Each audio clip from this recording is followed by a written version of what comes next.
இறைவன் நமக்கு வாழ்க்கை என்னும் கொடையை கொடுத்திருக்கிறார்.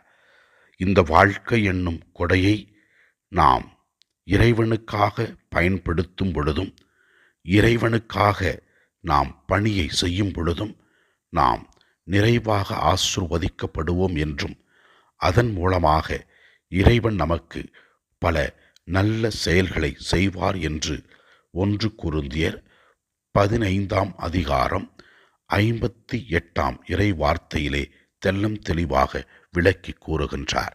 நாம் இவ்வாறு வாசிக்கின்றோம்.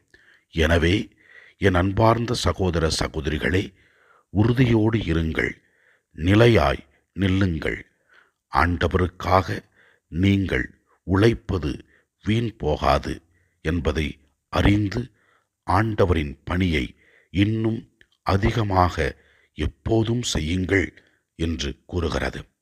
வாழ்க்கை என்னும் கொடையை பெற்றிருக்கிற நாம் இறைவனை நாள்தோறும் உணர்ந்து அவருடைய பணியை நாம் செய்யும் பொழுது நம் வாழ்க்கைக்கு தேவையான எல்லா ஆசீர்வாதங்களையும் அவர் நிறைவாக கொடுப்பார், நம்மை நல்ல முறையில் வழிநடத்துவார்.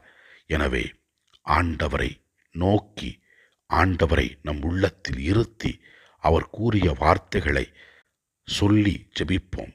கண்டிப்பாக இறைவன் நம்மை நிறைவாக ஆசீர்வதிப்பார்.